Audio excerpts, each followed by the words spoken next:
আসসালামু আলাইকুম প্রিয় দর্শক, অন্য মঞ্চ অনুষ্ঠানে আপনাদেরকে স্বাগত জানাচ্ছি। আজ 2026 সালের 1 মার্চ, 24-এর 5 আগস্ট থেকে আজ মোটামুটি 19 মাস। 5 আগস্টের ভোরেও যে দলটি ছিল বাংলাদেশের ক্ষমতার মসনদে, সেই দলটি আজ বাংলাদেশের মসনদ থেকে শুধু বিতাড়িত নয়, দেশের মাটিতে দেখাই যাচ্ছে না তাদের। ইতিমধ্যে দেশে ইউনূসের বর্গিরাজ কিংবা তার চেয়ে বহুগুণ খারাপ রাজত্ব এসেছে ও গেছে। তারেক রহমানের নেতৃত্বে বিএনপি দলের সরকার এসেছে, সেও বেশ কয়েকদিন হলো। ভাবা গিয়েছিল ইউনূসী রাজত্বের অবসানের পর আওয়ামী লীগকে এবার অন্তত দেখা যাবে মাঠে। দেখা যায় একেবারে যাচ্ছে না তা নয়, অন্তত 40টি জেলায় কিছু কিছু লীগের অফিস খুলেছেন কর্মীরা। নেতাদের দেখা নেই কোথাও, তাদের বেশিরভাগ বিদেশে, কলকাতায়, দিল্লিতে, কেউ বা দুবাইয়ে, লন্ডনে, নিউ ইয়র্কে বা অন্য কোথাও। নেত্রী শেখ হাসিনা কয়েকদিন আগে বার্তা দিয়েছেন, নেতাদের দেশে ফিরে দলের কাজে ঝাঁপিয়ে পড়তে বলেছেন, কিন্তু কেউ তার নির্দেশ মতো দেশে ফিরেছেন বা শীঘ্র ফিরবেন এমনটা দেখা যাচ্ছে না। আমি 2-4 জনের সঙ্গে ব্যক্তিগতভাবে কথা বলেছি, মনে হয়েছে তারা অপেক্ষা করছেন দেশে ফেরার জন্য। আরও একটু সময় দেখবেন। কি দেখবেন? অবস্থার আরও একটু উন্নতি হোক। উন্নতি মানে তাদের বিরুদ্ধে মামলা টামলা উঠে যাক, তারপর যাবেন। একজন অবশ্য বলেছেন যে আমরা যাব, শিগগিরই যাব, কিছুটা অন্য কিছু ব্যাপার, কিভাবে যাব সেটা একটু ঠিকঠাক হয়ে গেলেই আমরা ফিরে যাব। এই রাজনৈতিক প্রেক্ষাপটে খুব স্বাভাবিকভাবে প্রশ্ন ওঠে, আওয়ামী লীগের ভবিষ্যৎ তাহলে কি? পুনরুত্থান নাকি? গতকাল শনিবার যমুনা থেকে বিদায় নিয়েছেন প্রধান উপদেষ্টা ডক্টর মোহাম্মদ ইউনূস। তার বিদায়ের আগে তারেক রহমানের কাছ থেকে একটি প্রতিনিধি দল, খুব হাই প্রোফাইল একটি প্রতিনিধি দল তার সাথে দেখা করেছে। সেই প্রতিনিধি দলে ছিলেন তারেক রহমানের মুখ্য সচিব, তারেক রহমানের সামরিক সচিব এবং তারেক রহমানের বিশেষ সহকারী। কি কথা হয়েছে তাদের মধ্যে? এছাড়াও আপনারা জানেন যে গতকাল বিদ্যুৎ ও জ্বালানি বিষয়ক উপদেষ্টা ফয়জুল কবির খান তিনি তার সরকারি বাসভবন ছেড়ে একটি ভাড়ার বাড়িতে গিয়েছেন। পরশুদিন শুক্রবার এই উপলক্ষে তিনি তার সরকারি বাসভবনে একটি ইফতার পার্টির আয়োজন করেছিলেন। সেই ইফতার পার্টিতে একটি চমৎকার মুনাজাত করা হয়েছে। সেই মুনাজাতের কথাটা আপনাদের সাথে শেয়ার না করে পারছি না, শেষ পর্যন্ত দেখুন।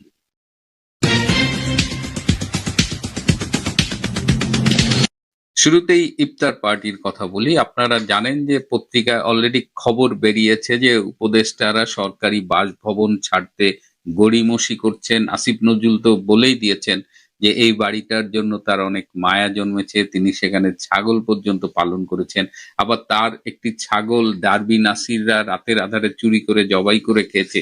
এরকম নানামুখী ঘটনা এবং মিডিয়ায় যেটা দেখছি যে উপদেষ্টারা এখন পাবলিকদের এড়িয়ে চলছেন। তারা এই পাবলিকদের যে প্রেশার, মবের ভয়ে আছেন। এর মধ্যেই এই ফাজুল কবির খান তিনি ভাড়া বাড়িতে যাওয়ার সিদ্ধান্ত নিয়েছেন এবং এই উপলক্ষে তিনি একটি ইফতার পার্টির আয়োজন করেছিলেন। সেখানে সাবেক উপদেষ্টারা এসেছিলেন, সেখানে ডক্টর ইউনূসের প্রেস সচিব ডাস্টবিন শফিক ছিলেন, সেখানে দুদকের চেয়ারম্যান ডক্টর মোমেন ছিলেন। সেখানে একটা ভালোই মিলন মেলা হয়েছে।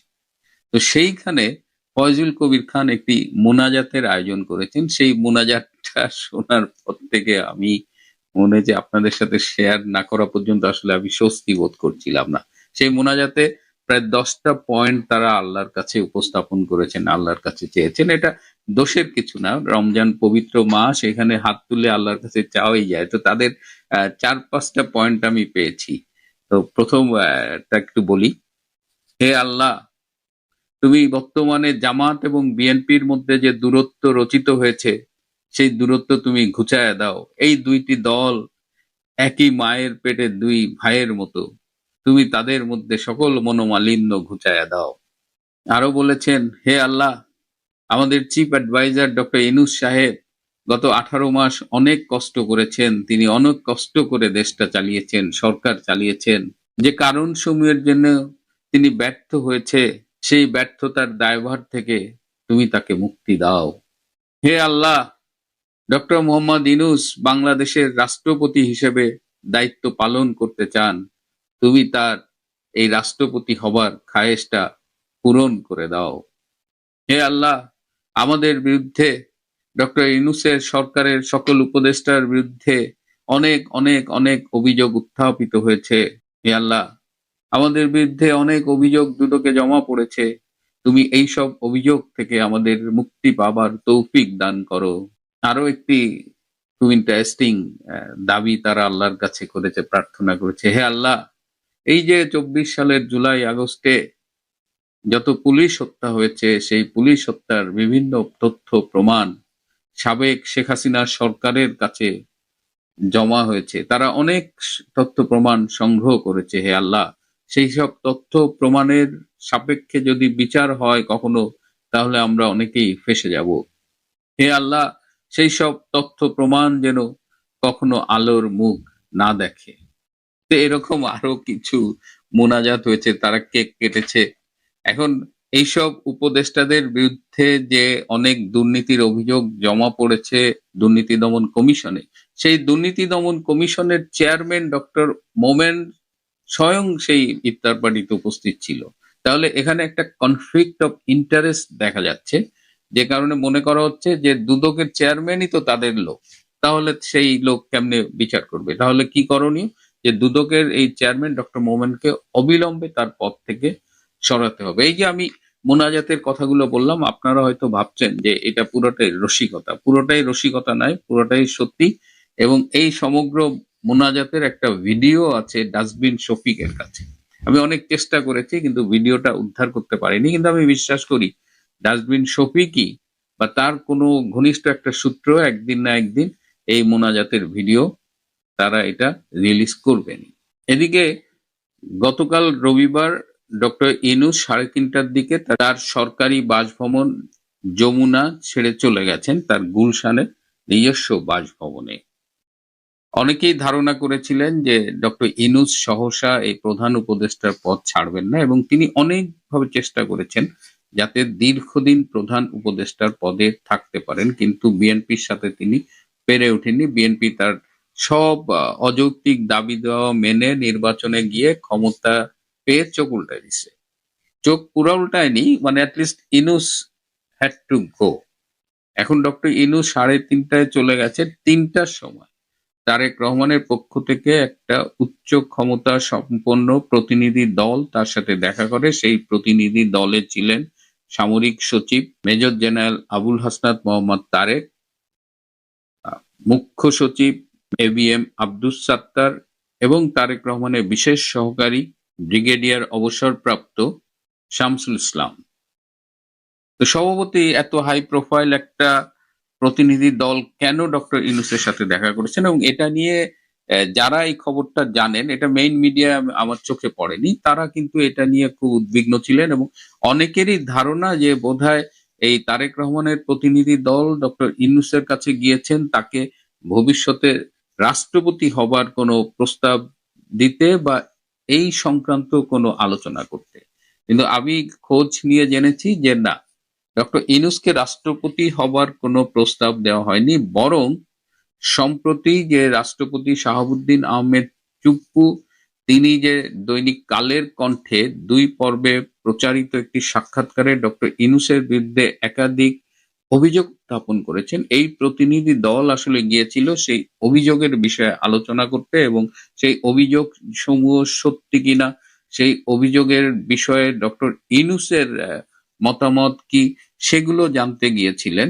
কারণ আমার সূত্র আমাকে নিশ্চিত করেছে যে ডক্টর ইউনূসের রাষ্ট্রপতি হবার প্রশ্নই ওঠে না, এবং ডক্টর ইউনূস যেন রাষ্ট্রপতি না হতে পারে তার একটা বৃহত্তর পরিকল্পনার অংশ হিসেবেই কিন্তু শাহাবুদ্দিন চুপ্পুর এই সাক্ষাৎকারটি প্রচার করা হয়েছে, প্রকাশ করা হয়েছে। নইলে হঠাৎ করে যে রাষ্ট্রপতি 18 মাস একদম মুখে কুলুপ এঁটেছিলেন, তালা লাগিয়েছিলেন, তিনি হঠাৎ করে এত সোচ্চার হলেন কেন? এটাও একটা বৃহত্তর রাজনীতির অংশ। একটা ছোট্ট খবর দিয়ে আপনারা জানেন যে বাংলাদেশের পররাষ্ট্রমন্ত্রী ডক্টর খলিলুর রহমান সম্প্রতি দিল্লি সফর করেছেন। সেই দিল্লি থেকে তিনি জেদ্দা গিয়েছিলেন। বেসিক্যালি জেদ্দায় গিয়েছিলেন। জেদ্দায় তার উদ্দেশ্য ছিল ওআইসি, যে ইসলামিক কান্ট্রিজ গুলো আছে তাদের সদস্যদের তিনি ইফতার এবং সেহেরিতে দাওয়াত করবেন, কিন্তু শেষ মুহূর্তে তড়িঘড়ি করে তিনি এই ইফতার এবং সেহেরি বাতিল করেছেন এবং তিনি বাংলাদেশে ফিরে এসেছেন। এর কারণ হলো আমেরিকা এবং ইসরায়েল ইরানকে আক্রমণ করেছে এবং ইরান এই মধ্যপ্রাচ্যে আমেরিকান যে ঘাঁটি রয়েছে 5টি দেশে পাল্টা আক্রমণ করেছে। তো এই অবস্থায় ডক্টর খলিল ফিরে এসেছে। ডক্টর খলিল আপনারা জানেন যে জাতিসংঘের একটি পদের জন্য বাংলাদেশ প্রতিদ্বন্দ্বিতা করছে। প্যালেস্টাইনও প্রতিদ্বন্দ্বিতা করবার কথা ছিল, কিন্তু প্যালেস্টাইন বাংলাদেশের সমর্থনে সরে গেছে। কিন্তু এখন মূল প্রতিদ্বন্দ্বিতা হবে সাইপ্রাসের সাথে, এবং সাইপ্রাসকে ভারত সহ অনেক দেশ সমর্থন করছে। এখন দেখা যাক ডক্টর খলিল এবং বাংলাদেশ সেই পদে বিজয়ী হতে পারেন কিনা। প্রিয় বন্ধুরা, এটি মার্চ মাস, অগ্নিঝরা মার্চ। এই মাসেই আমাদের ৭১ সালের স্বাধীনতা ঘোষণা হয়েছিল। এই অগ্নিঝরা মার্চের শুভেচ্ছা সবাইকে। জুলাই গণ অভ্যুত্থানে নিহত পুলিশ সদস্যদের তদন্ত কি তবে থমকে গেল? বিএনপি মহাসচিব মির্জা ফখরুল ইসলাম আলমগীর এক কথা বলছেন, আর স্বরাষ্ট্রমন্ত্রী সালাউদ্দিন আহমেদ বলছেন ঠিক তার উল্টো। আজ সচিবালয়ে স্বরাষ্ট্রমন্ত্রীর একটি মাত্র বাক্য পুরো রাজনৈতিক অঙ্গনে তোলপাড় সৃষ্টি করেছে। তিনি সাফ জানিয়ে দিলেন, আমি এ বিষয়ে কোনো বক্তব্য দেইনি। তাহলে ফখরুল ইসলাম আলমগীর কেন এমন দাবি করলেন? পর্দার আড়ালে কি নতুন কোনো মেরুকরণ চলছে? জানতে হলে ভিডিওটি শেষ পর্যন্ত দেখুন। 2024-এর জুলাই আগস্টে তথাকথিত ছাত্র জনতার সেই গণ অভ্যুত্থান, সেটিও তথাকথিত রেশ এখনো কাটেনি। রাজপথে ঝরে পড়া প্রতিটি রক্তের ফোঁটা যেমন বিচারের দাবি রাখে, তেমনি এই আন্দোলনে আইন শৃঙ্খলা বাহিনীর ভূমিকা এবং ক্ষয়ক্ষতি নিয়েও চলছে নানা বিতর্ক। আজকের একটি খবর রাজনৈতিক অঙ্গন ও জনমনে ব্যাপক চাঞ্চল্যের সৃষ্টি করেছে। খবরের শিরোনামটি হলো, গণ অভ্যুত্থানে পুলিশ নিহতের ঘটনার তদন্ত নিয়ে কোনো বক্তব্য দেয়নি স্বরাষ্ট্রমন্ত্রী। স্বরাষ্ট্রমন্ত্রী এমনটা বলেছেন। কেন বর্তমান স্বরাষ্ট্রমন্ত্রী সালাউদ্দিন আহমেদকে এই কথা বলতে হলো? বিএনপি মহাসচিব মির্জা ফখরুল ইসলাম আলমগীরের বক্তব্যের সাথে এখানে কেন গরমিল দেখা যাচ্ছে? এবং সবচেয়ে গুরুত্বপূর্ণ বিষয়, জুলাই গণ অভ্যুত্থানে যারা নেতৃত্ব দিয়েছেন তাদের জন্য যে সুরক্ষা অধ্যাদেশ জারি হয়েছে, তার সাথে পুলিশ হত্যার বিচারের সম্পর্ক কি? ঘটনার সূত্রপাত হয় গত 27 ফেব্রুয়ারি ঠাকুরগাঁওয়ের এক জনসভায় স্থানীয় সরকার মন্ত্রী ও বিএনপি মহাসচিব মির্জা ফখরুল ইসলাম আলমগীর বলেছিলেন যে জুলাই গণ অভ্যুত্থানে পুলিশ হত্যার বিষয়টি দ্রুত তদন্ত করা হবে এবং এই বিষয়ে স্বরাষ্ট্রমন্ত্রী যা বলেছেন সরকার সেই পথে হাঁটবে। স্বভাবতই প্রশ্ন জাগে, স্বরাষ্ট্রমন্ত্রী আসলে কি বলেছিলেন? কিন্তু আজ সচিবালয়ে সাংবাদিকদের প্রশ্নের জবাবে বর্তমান স্বরাষ্ট্রমন্ত্রী সালাউদ্দিন আহমেদ যা বললেন তা রীতিমতো চমকপ্রদ। তিনি সরাসরি বললেন, আমি এ বিষয়ে কোনো বক্তব্য দেইনি। এখানে দুটি বিষয় লক্ষ্য করার মতো। প্রথমত, একজন সিনিয়র মন্ত্রীর বক্তব্যের বরাত দিয়ে যখন আরেকজন সিনিয়র মন্ত্রী বলেন, তখন তার গুরুত্ব অনেক বেড়ে যায়। কিন্তু স্বরাষ্ট্রমন্ত্রী যখন তা অস্বীকার করেন, তখন বুঝতে হবে সরকারের অভ্যন্তরে হয়তো তথ্যের কোনো গ্যাপ আছে, অথবা বিষয়টি অত্যন্ত সংবেদনশীল হওয়ায় তিনি এখনই কোনো আনুষ্ঠানিক মন্তব্য করতে চাইছেন না। স্বরাষ্ট্রমন্ত্রী স্পষ্ট করে বলেছেন, মহাসচিব কেন এই ব্যাখ্যা দিলেন আমি জানি না, আমি এ বিষয়ে কোনো বক্তব্য দেইনি। এই কথাটির মাধ্যমে তিনি নিজের অবস্থান পরিষ্কার করেছেন যে পুলিশ হত্যার তদন্ত নিয়ে এখনো কোনো সুনির্দিষ্ট গাইডলাইন বা চূড়ান্ত বক্তব্য তিনি দেননি। স্বরাষ্ট্রমন্ত্রী আজ সাংবাদিকদের সামনে সুরক্ষা অধ্যাদেশ এবং জুলাই জাতীয় সনদের প্রসঙ্গ টেনেছেন। স্বরাষ্ট্রমন্ত্রী বলেন, অন্তর্বর্তী সরকারের শেষ সময়ে একটি সুরক্ষা অধ্যাদেশ জারি হয়েছিল। এর ভিত্তি ছিল জুলাই জাতীয় সনদের অঙ্গীকারনামা। আপনারা যারা জানেন না তাদের জানিয়ে রাখি, এই অঙ্গীকারনামায় দেশের প্রধান প্রধান রাজনৈতিক দলগুলোই সই করেছে। এই সনদের একটি অত্যন্ত গুরুত্বপূর্ণ দফা হলো, জুলাই গণ অভ্যুত্থানের সময় যারা নেতৃত্ব দিয়েছে বা অংশগ্রহণ করেছে তাদের আইনি ও সাংবিধানিক সুরক্ষা দিতে হবে। এই লাইনটি বিশ্লেষণ করলে দেখা যায় স্বরাষ্ট্রমন্ত্রী সরাসরি পুলিশ হত্যার তদন্তের কথা না বলে বরং আন্দোলনকারীদের সুরক্ষার বিষয়টি বেশি গুরুত্ব দিচ্ছেন। তিনি মনে করিয়ে দিচ্ছেন যে যারা ফ্যাসিবাদের বিরুদ্ধে বুক পেতে দিয়েছিল তাদের কোনোভাবেই আইনি হয়রানির মুখে ফেলা যাবে না, কারণ এটি একটি জাতীয় অঙ্গীকার। স্বরাষ্ট্রমন্ত্রী বলছেন, আমরা এসব অঙ্গীকারে সই করেছি, এর আলোকেই সব সিদ্ধান্ত নেওয়া হবে। অর্থাৎ তদন্ত হোক বা বিচার, সবকিছুর মূল ভিত্তি হবে এই সুরক্ষা অধ্যাদেশ। এখন প্রশ্ন আসতে পারে, তাহলে কি পুলিশ নিহতের ঘটনা তদন্ত হবে না? আন্তর্জাতিক অপরাধ ট্রাইব্যুনাল বা প্রচলিত আদালতে কিন্তু অনেক মামলা চলছে। স্বরাষ্ট্রমন্ত্রী কিন্তু সরাসরি তদন্ত হবে না সেটিও বলেননি। তিনি বলেছেন তিনি এই নিয়ে কোনো বক্তব্য দেননি। 2024-এর জুলাই আগস্টে সরকারি হিসেবে 44 জন এবং বেসরকারি হিসেবে অনেক অনেক বেশি শত শত পুলিশ সদস্য নিহত হওয়ার তথ্য বিভিন্ন গণমাধ্যমে এসেছে। সিরাজগঞ্জের এনায়েতপুর থানায় যে ভয়াবহ ঘটনা ঘটেছিল তা আমরা সবাই জানি। অন্যদিকে পুলিশের গুলিতে প্রাণ হারিয়েছে শত শত ছাত্র জনতা। এই জটিল সমীকরণে তদন্ত করাটা সরকারের জন্য বড় চ্যালেঞ্জ। স্বরাষ্ট্রমন্ত্রী আজ ফায়ার সার্ভিসের অনুষ্ঠান শেষে সাংবাদিকের প্রশ্নের জবাবে যে কৌশলী অবস্থান নিয়েছেন তার মনে হতে পারে সরকার আগে নিশ্চিত করতে চায় যে তদন্তের নামে আন্দোলনের মূল স্পিরিটকে কালিমালিপ্ত করা না হয়। তিনি বারবার সুরক্ষা অধ্যাদেশের কথা বলে এটাই ইঙ্গিত দিচ্ছেন যে আন্দোলনকারীদের কোনো কর্মকাণ্ডকে যেন অপরাধ হিসেবে গণ্য করার সুযোগ না থাকে। বাহ, চমৎকার। বিএনপি যদি এই স্ট্র্যাটেজি নেয় যে পুলিশ হত্যার তদন্ত করবে না, আমি আন্দোলন করব, সহিংসতা করব, কিন্তু করে পুলিশ হত্যা করব, যারা আমার সমাজের শৃঙ্খলা দেয়, যারা আমাদের দেশের আইন শৃঙ্খলা বাহিনী, আমি আন্দোলনের নামে তাদেরকে হত্যা করব, পুড়িয়ে মারব, ঝুলিয়ে মারব, অথচ সুরক্ষা অধ্যাদেশের নামে যারা পুড়িয়ে মেরেছে, ঝুলিয়ে মেরেছে তাদেরকে সুরক্ষা দেব, দায় মুক্তি দেব, ইন্ডেমনিটি দেব।